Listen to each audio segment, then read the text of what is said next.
स्वागत है दोस्तों आपका हमारे चैनल फ़ोन से स्टडी में। आज हम चैप्टर सेकंड का हिस्ट्री के क्लास 8 के हिस्ट्री के चैप्टर सेकंड का पार्ट 2 करने जा रहे हैं। पार्ट 1 हमारा हो चुका है और अगर आपको पार्ट 1 से कोई रिलेटेड क्वेश्चन हो तो आप कर सकते हैं, लेकिन अभी हम फ़िलहाल अभी पार्ट सेकंड की बात करते हैं। तो अपना पहला पॉइंट जो है हमने जो छोड़ा था उसमें था कि जो ईस्ट इंडिया कंपनी थी वो कहाँ आई थी, बंगाल में उन्होंने अपनी फैक्ट्री स्थापित कर ली थी और वहाँ से उन्होंने व्यापार करना शुरू कर दिया था। अब उससे थोड़ा आगे पढ़ने की बात है। बाय 1696 कब 1696 में it began building a fort around the settlement. अब इन्होंने क्या किया, इमारतों का building a fort around the settlement बनाना शुरू कर दिया, बिल्ड करना शुरू कर दिया। फोर्ट का क्या मतलब होता है? फोर्ट का मतलब होता है किला, किले बंद करना शुरू कर दिया। कहाँ पे? Around the settlement. सेटलमेंट का क्या मतलब हुआ? सेटलमेंट का मतलब होता है बंदोबस्त। क्या होता है?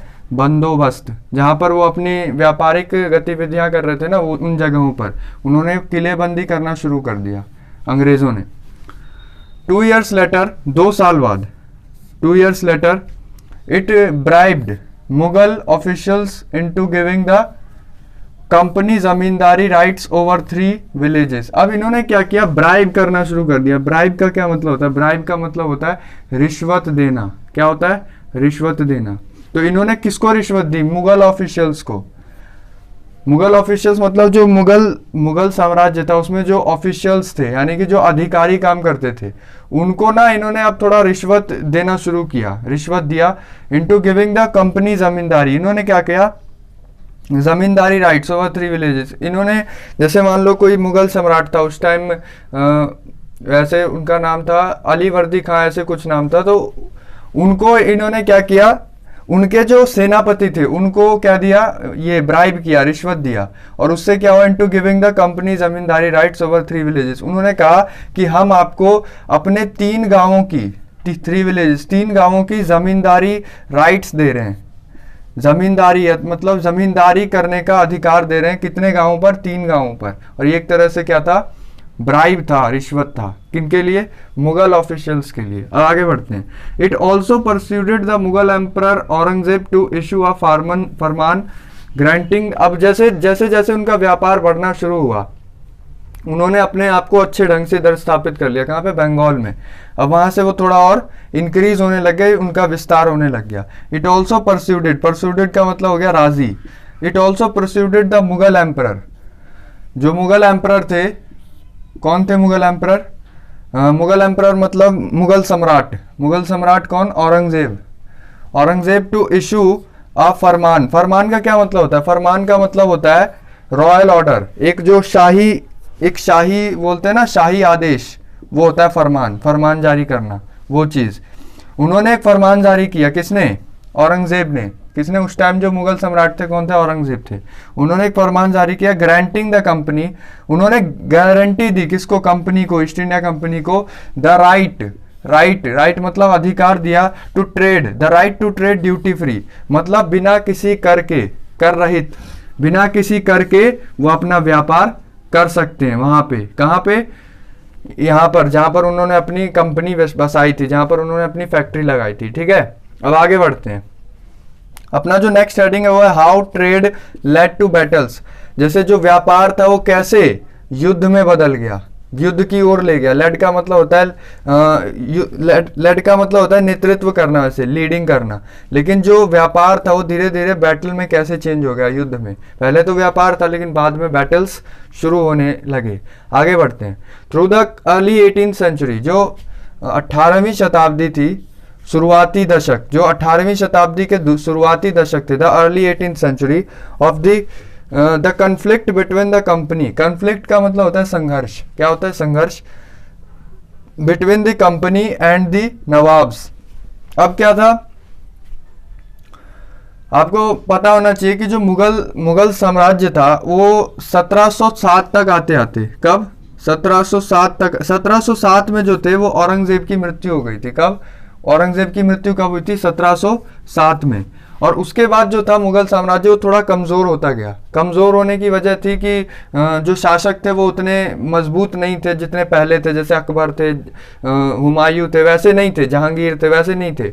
और औरंगजेब, जब औरंगजेब की मृत्यु हुई तो जो उसके बाद के जो उनके शासक हुए वो उतने मजबूत और उतने समझदार नहीं थे, और इस वजह से जो मुगल साम्राज्य था वो धीरे धीरे पतन की ओर, यानी कि क्या बोलते हैं उसको, नष्ट होने की ओर चला गया। And the nawabs of Bengal, जो बंगाल के नवाब थे इंटेंसिफाइड। अब जो कंपनी थी और जो बंगाल के नवाब थे उनके बीच में एक संघर्ष तेज हो गया। इंटेंसिफाइड का मतलब तेज हो जाना, ठीक है, तेज हो गया। After the death of Aurangzeb, जैसे मैंने बताया कि 1707 में उनकी मृत्यु हो गई थी औरंगजेब की। The Bengal nawabs asserted their power and autonomy. अब जैसे ही 1707 में किसकी मृत्यु हो गई, औरंगजेब की, तो उसके बाद जो बंगाल के नवाब थे, यानी कि जो वहाँ के जो शासक थे बंगाल के, उन्होंने ना अपनी शक्ति और स्वराज्य पर ज़्यादा जोर देना शुरू कर दिया। क्यों? क्योंकि उनको पता था अब जो ये ब्रिटिश कंपनी है, अब ये हम पर दबाव बनाना शुरू करेंगे। इस वजह से वो पहले ही अलर्ट हो गए और अपनी शक्ति और स्वराज्य पर जोर देना शुरू कर दिया। जैसा कि अभी हमने बात की, उससे पहले जो पॉइंट्स हमने डिस्कस किए थे उसमें हमने बात की थी कि जो रूलर्स थे अब उनमें एक तरह का असंतोष बढ़ रहा था। कौन से रूलर्स? जो बंगाल के रूलर्स थे और बाकी के जो नवाब थे, जो एक तरह से जो क्षेत्रीय प्रांतीय जो नवाब, जो राजा महाराजा थे, उनमें अब एक तरह का असंतोष था, ठीक है। वो अनसेटिस्फाइड थे ब्रिटिश इंडिया, जो ईस्ट इंडिया कंपनी के जो उनका जो बिहेवियर था और उनकी जो नीति थी उस वजह से। अब आगे बढ़ते हैं थोड़ा। Many rulers of British India had refuse to grant the company concession.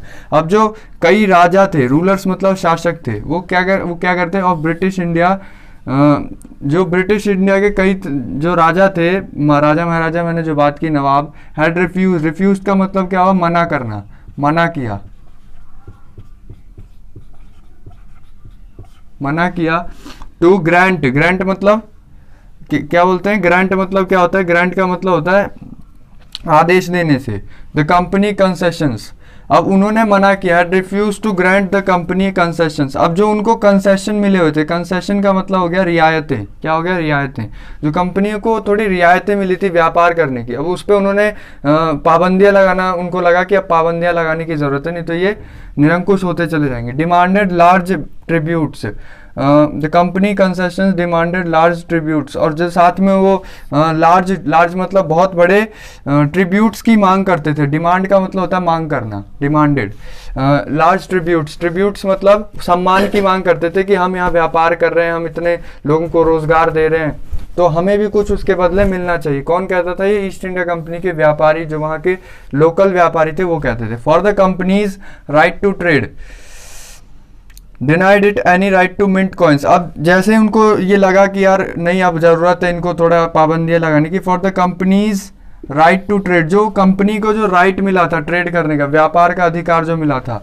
Denied it any right to mint coins. अब जो एक तरह से मना किया कि any right to mint coins, जो ये सिक्के, एक तरह से टकसाल के सिक्के बोलते हैं मिंट कॉइन्स को, जो इनको जो अधिकार था कि तुम अपने यहाँ पर जो अपने सिक्के बनाने का काम भी चलता था, तो उसके लिए भी मना किया, ठीक है। And stop it from extending its fortification, और साथ ही इनको स्टॉप किया, रोका, किसको? ईस्ट इंडिया कंपनी को। फ्रॉम एक्सटेंडिंग का मतलब विस्तार करना, जो ये किस चीज का विस्तार करते जा रहे थे, फोर्टिफिकेशंस कर रहे थे, दुर्ग पे दुर्ग बन, जैसे मैंने आपको बताया था, वो किलेबंदी कर रहे थे अब बंगाल के आसपास। क्यों? क्योंकि उससे वो अपने आप को सुरक्षित महसूस करते थे और साथ ही उनका जो व्यापारिक गतिविधि थी उसमें आराम से चल सकती थी।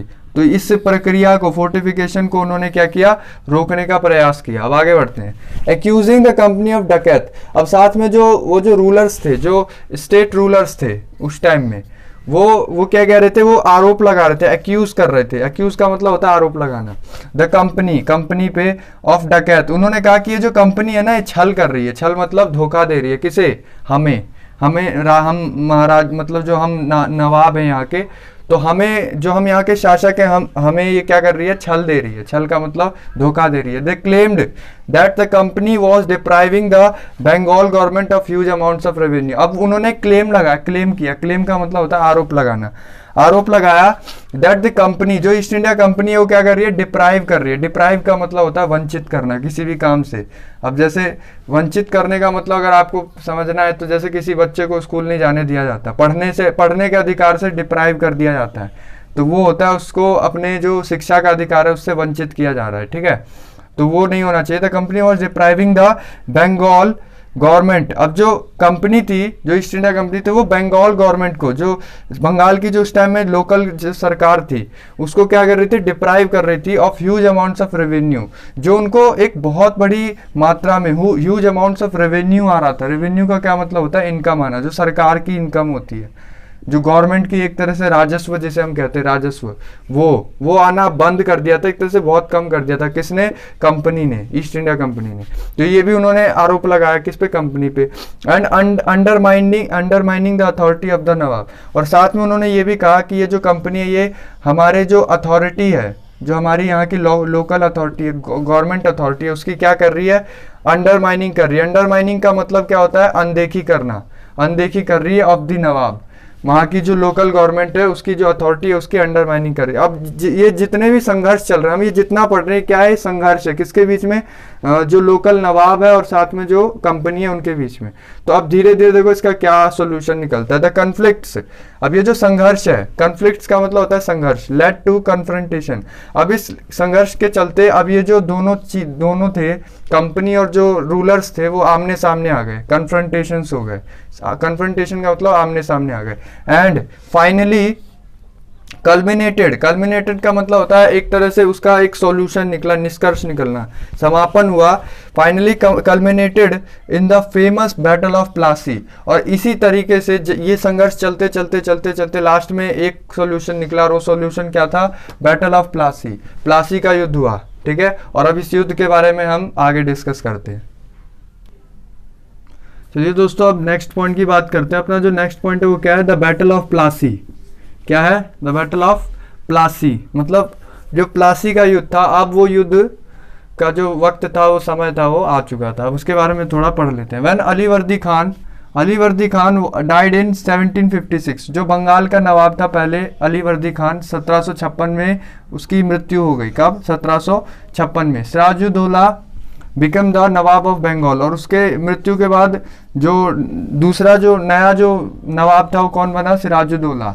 कौन, Sirajuddaulah became the nawab of Bengal, Bengal का नया नवाब बना। The company was worried about his power, लेकिन कंपनी जो थी वो जानती थी कि जो सिराजुद्दौला है वो बहुत ही शक्तिशाली है, पावरफुल है, ठीक है। एंड कीन on a puppet ruler who would willingly give trade concessions and other privileges। लेकिन उनकी जो इच्छा थी, किसकी, कंपनी की इच्छा क्या थी, कीन मतलब वो जो एक इच्छा व्यक्त कर रहे थे, keen on a puppet ruler, वो चाहते थे एक पपेट रूलर हो हमारे पास, जैसा हम करें। पपेट का क्या मतलब होता है, पपेट का मतलब होता है कठपुतली, कि हमारे उंगलियों के इशारों पे नाचे, वैसा।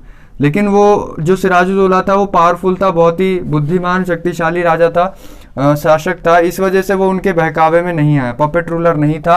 who would willingly give trade concessions and other privileges, लेकिन वो चाहते थे कि एक हमारे पास ऐसा शासक हो जो हमें गिव ट्रेड कंसेशन, जो हमें ट्रेड कंसेशंस दे सके, मतलब जो हम जो व्यापार करते हैं उसमें रियायतें दे, और साथ में अदर प्रिविलेजेस मतलब अदर जो अन्य सुविधाएं हैं वो भी हमें प्रोवाइड कराए। जबकि इसके साथ ऐसा नहीं था, सिराजुद्दौला जो था वो सब समझ रहा था और उसने ऐसा कुछ भी नहीं होने दिया। But Sirajuddaulah asked the company to stop meddling in the political affairs. अब जो सिराजुद्दौला था उसे पता था कि ये जो ब्रिटिशर्स हैं ये व्यापार करने के साथ साथ अब पॉलिटिकल इश्यूज में भी अपनी दखल अंदाजी दे रहे हैं, ठीक है, जो इनका काम नहीं है, इन्हें अपने काम तक सीमित रहना चाहिए।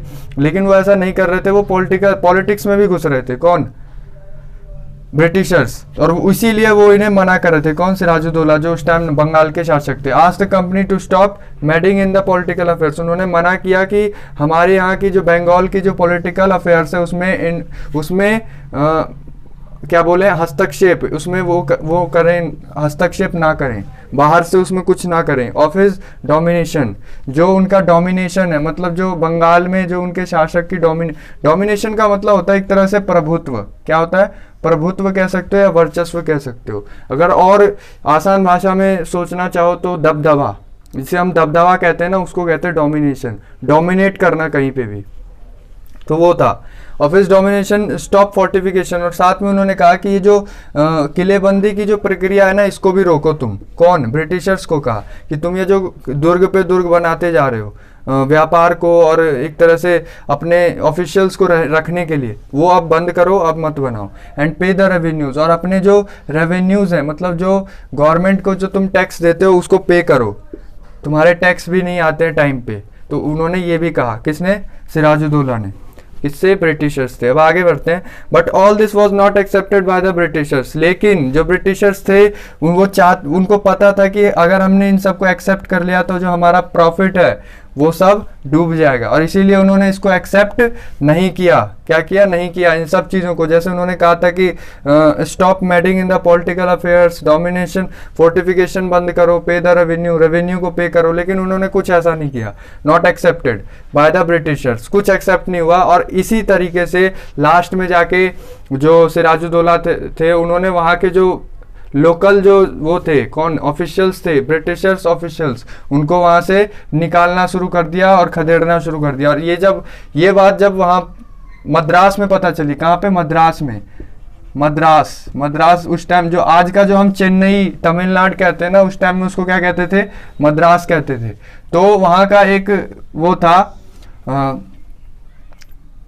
गवर्नर था, उसका नाम था रॉबर्ट क्लाइव। क्या नाम था? Robert Clive. उसका नाम आपने सुना होगा, बुक में, आप अपनी बुक में देखना, उसका नाम आएगा।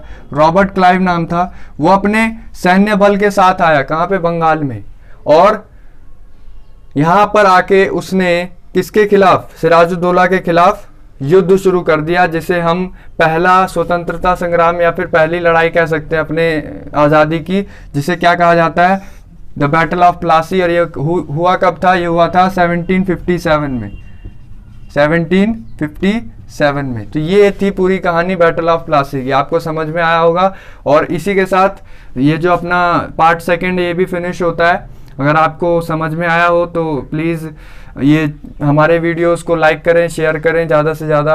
और अच्छा लगा हो, अगर हमारा कंटेंट अच्छा लगा हो, पढ़ाने का तरीका अच्छा लगा हो, तो चैनल को सब्सक्राइब ज़रूर करें। और इसी के साथ अब मिलते हैं नेक्स्ट वीडियो में, पार्ट 3 में, और उसमें हम इस चैप्टर के बारे में आगे डिस्कस करेंगे। Thank you.